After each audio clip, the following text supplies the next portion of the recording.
준비하는 자만이 성공을 이룰 수 있습니다. 안녕하십니까?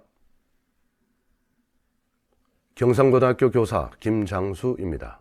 오늘은 학생부 교과 전형의 특징과 지원 전략에 대해서 함께 공부하도록 하겠습니다. 수시 학생부 교과 전형의 강의 주제를 7가지로 정해 보았습니다. 먼저 교과 전형의 특징에 대해서 함께 알아보도록 하겠습니다. 교과 전형의 특징은 무엇일까요? 교과 전형의 특징과 지원 시 유의사항입니다. 첫째, 교과 전형은 교과 성적의 반영 비율이 50% 이상인 경우를 말하고, 교과 전형은 단순히 교과목의 수치화된 성적만으로 평가하는 정량평가입니다. 따라서 수치화된 입시 결과 데이터를 확인할 수 있기 때문에 합격과 불합격의 예측 가능성이 다른 어떤 전형보다 높다고 할 수 있습니다. 그리고 교과 및 비교과 활동은 평가하지 않고 자소서와 추천서가 필요 없는 전형이기 때문에 학생들 입장에서는 지원하기에 가장 편안한 전형이기도 합니다. 하지만 교과 전형을 준비해야 할 때 염두에 두어야 할 사항들이 아주 많아서 복잡한 전형이기도 합니다. 교과 전형의 경우 수능 최저 학력 기준을 둔 대학과 기준이 없는 대학이 있습니다. 내신이 아무리 좋아도 대학에서 제시하는 수능의 기준을 충족시키지 못한다면 불합격 처리되므로 최저 학력 기준의 충족 여부가 당락의 큰 변수입니다. 특히 학령 인구 감소로 올해도 재학생이 5만 명 정도 줄어들 것으로 예상을 합니다. 학교별 1등급과 2등급이 절대 인원수가 감소할 것이고 수능 등급별 절대 인원수도 감소할 것이기 때문에 최저 학력 기준이 예년과 동일하다면 충족하는 학생의 절대 수도 줄어들어 합격선이 다소 떨어질 것으로 전망해 볼 수 있습니다. 그래서 최저만 충족시켜 준다면 교과 전형도 합격을 위한 전략적 전형으로 볼 수 있습니다. 셋째, 교과 성적 반영 방법을 확인하는 것이 필수적인 준비 사항입니다. 반영 과목, 과목의 수, 학년별 반영 비율, 교과와 비교과의 반영 비율, 여기서 비교과는 출석과 봉사활동 시간을 의미합니다. 학교에 따라 과목별로 비중을 달리 반영하는 학교도 있습니다. 인문은 국어 30, 수학 20, 영어 30, 사회 20%, 자연은 국어 20, 수학 30, 영어 20%, 과학 30%를 반영하는 학교도 있습니다. 모집 요강을 통해서 꼼꼼히 짚어봐야 할 사항입니다. 그리고 주당 수업 시간을 말하는 이수 단위를 반영하는지 반영하지 않는지도 확인을 해야 하며 등급 간 점수차도 확인을 해야 합니다.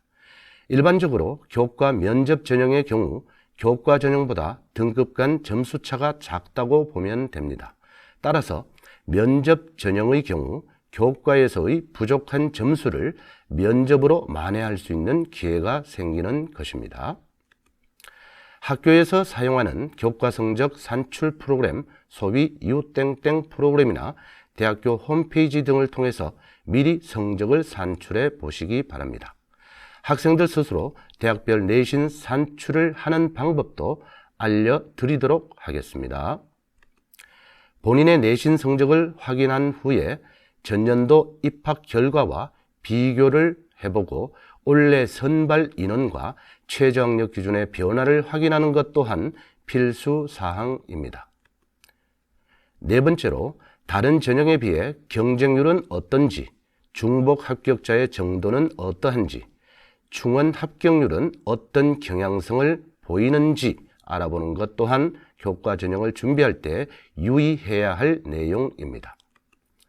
끝으로 교과 전형은 수도권에서는 적은 비중을 차지하고 있지만 지역대학의 경우 교과 전형의 비중이 압도적으로 높다는 것을 아시고 준비하시면 되겠습니다. 그럼 교과 성적이 좀 낮다고 생각하는 학생들은 과연 지원할 수 있는 방법은 없을까요? 학교의 수준에 비해 최저 기준이 좀 높은 곳에 지원한다면 내신 성적이 좀 낮아도 충원 합격을 기대해 볼 수 있습니다. 또한 면접 전형을 노린다면 부족한 교과 성적을 만회할 수도 있을 것입니다. 그리고 1단계에서 교과 성적으로 몇 배수를 뽑아서 탈락할 수 있는 단계형 전형보다는 일괄 전형에 지원하여 면접과 최저 기준을 통해 역전을 노려보는 전략도 필요하다고 봅니다. 내신이 낮다고 절대 포기할 필요는 없습니다. 다음 슬라이드 보겠습니다. 이제 소위 11개 대학의 전형별 선발 방법을 확인해 보겠습니다. 11개 대학은 모두 학생부 종합 전형으로 학생을 선발하고 있고 그 비중이 가장 높다고 볼 수 있습니다. 그 다음으로 정시 수능 전형, 논술 전형, 교과 전형의 순입니다. 서울대, 연세대, 서강대, 성균관대, 경희대를 제외한 나머지 대학은 교과 전형으로 학생을 선발하고 있습니다. 특히 고려대는 학교장 추천으로 작년에 비해서 약 3배수로 선발하고 있습니다. 관로안의 수는 작년의 선발 인원입니다. 정시의 경우도 주요 대학의 경우 선발 인원이 조금씩 많아지고 있음을 알 수 있습니다. 다음 슬라이드 보겠습니다. 그럼 전국적인 전형별 선발 방법을 알아보겠습니다. 표에서 언급한 수치는 모두 비율을 의미합니다. 서울 15개 대학은 역시 종합전형, 정시전형, 논술, 교과, 실기전형의 순서입니다. 대구 경북권 21개 대학의 경우는 교과 전형의 비중이 가장 높고 종합전형과 정시 수능 전형이 그 뒤라고 보시면 되겠습니다. 서울권은 종합전형의 비중이 높고 지역대학은 교과 전형의 비중이 높다는 사실을 확인할 수 있습니다. 다음 슬라이드 보겠습니다. 이번에는 전형 유형별 경쟁률을 지역별로 알아보겠습니다. 경쟁률이 높을수록 합격 가능성은 낮아지고 낮을수록 합격 가능성이 높아지겠죠. 전형 유형별 전국 평균을 보면 교과 전형이 7.3대 1로 가장 경쟁률이 낮고 그 다음 종합전형이 8.9대 1입니다. 학생부 교과 적성 전형은 거의 20대 1로 높아서 합격을 기대하기가 상대적으로 어렵다고 볼 수 있습니다. 논술 전형은 경북대, 부산대, 원주의 연세대, 미래 캠퍼스를 제외하고는 모두 수도권 대학에서 볼 수 있는 전형이고 경쟁률이 30대 1 정도로 아주 높아서 합격 가능성이 상대적으로 아주 어렵다고 할 수 있겠습니다.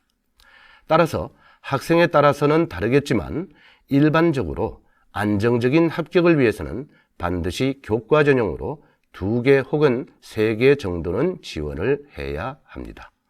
다음 슬라이드 보겠습니다. 이번에는 전형별 충원율을 비교해 보겠습니다. 전국 평균을 보면 교과 전형의 충원율이 168%로 가장 높고 논술 전형의 경우 28.8%로 가장 낮습니다. 충원율이란 모집 인원 대비 후보로 합격한 학생 수의 비율이라고 보면 됩니다. 만약 모집 인원이 10명일 때 후보 10번까지 충원 합격을 하면 충원율 100%라고 말을 합니다. 만약에 충원율이 200%라고 한다면 후보 20번까지 합격을 했다는 말이죠. 전체적으로 보았을 때 성적 순으로 30등까지 학생이 합격한 경우를 말하는 것입니다. 교과 전형의 충원율이 높은 것은 교과 성적이 좋은 학생들 중에서 안정 지원으로 교과 전형에 여러 개를 지원하고 종합 전형으로도 소신 지원하는 경향이 있기 때문에 중복 합격자가 많아서 충원율도 높다고 볼 수 있습니다. 종합 전형의 경우 대학별 전형 요소나 인재상이 조금씩 다르고 입학사정관의 관점 또한 조금씩 다르기 때문에 중복 합격자가 교과 전형에 비해서 적을 수밖에 없습니다. 따라서 충원율도 교과 전형에 비해서는 좀 낮다고 할 수 있겠습니다. 논술 전형의 경우 서울 수도권에 집중되어 있고 교과나 종합전형으로 지원할 수 없지만 수도권을 선호하는 다소 목표가 큰 3등급, 4등급 학생들과 정시를 함께 고려하고 있는 학생들이 다수가 지원하는 경향이 있습니다. 그리고 내신 1등급의 절대 인원수에 비해 전국적으로 내신 3, 4등급 학생들의 수가 엄청나게 많기 때문에 경쟁률은 높고 합격률은 낮을 수밖에 없습니다.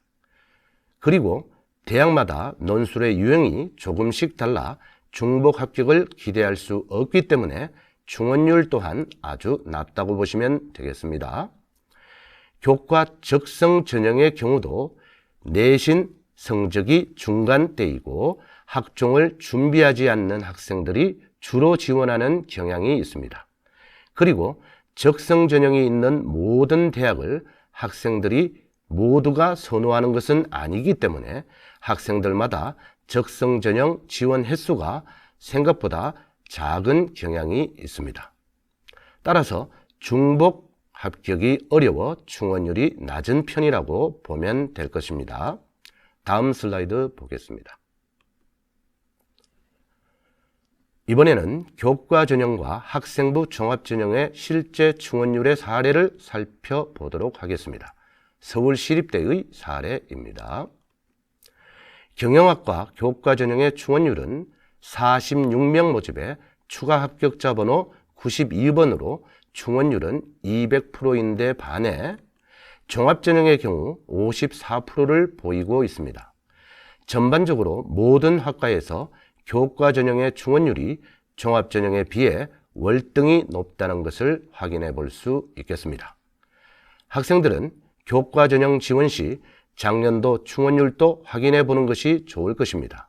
그리고 최초 합격자 발표 후 떨어졌다 하더라도 너무 실망하지 말고 충원 합격을 차분히 기다려보는 여유도 가져보시기 바랍니다.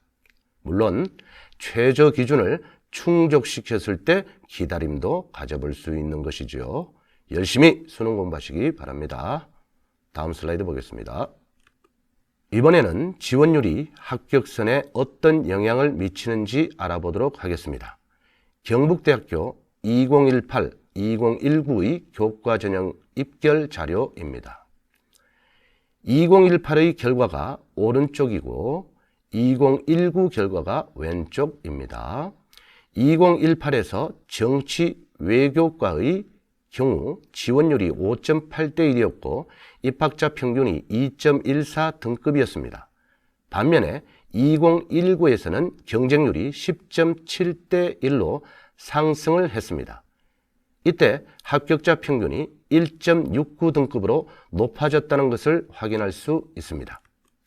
기계공학과의 경우도 7.5대 1일 때는 입학자의 85% 컷이 2.52였으나 17대 1로 2배 이상 지원율이 높아졌을 때 합격자 85%의 컷 라인이 2등급을 0.5등급이나 상승했다는 사실을 알 수 있습니다. 따라서 교과 전형 지원 시 작년도 경쟁률과 지원 마지막 날까지 경쟁률을 비교 확인하는 것이 합격률을 높이는 방법이라고 할 수 있습니다. 마지막까지 최선을 다하고 정성을 다하는 여러분의 모습을 기대해 봅니다. 지금까지 전반적인 교과 전형의 특징과 지원 시 유의해야 할 사항에 대해서 설명해 드렸습니다. 다음 시간은 교과 전형의 선발 방법에 대해서 공부하도록 하겠습니다. 감사합니다.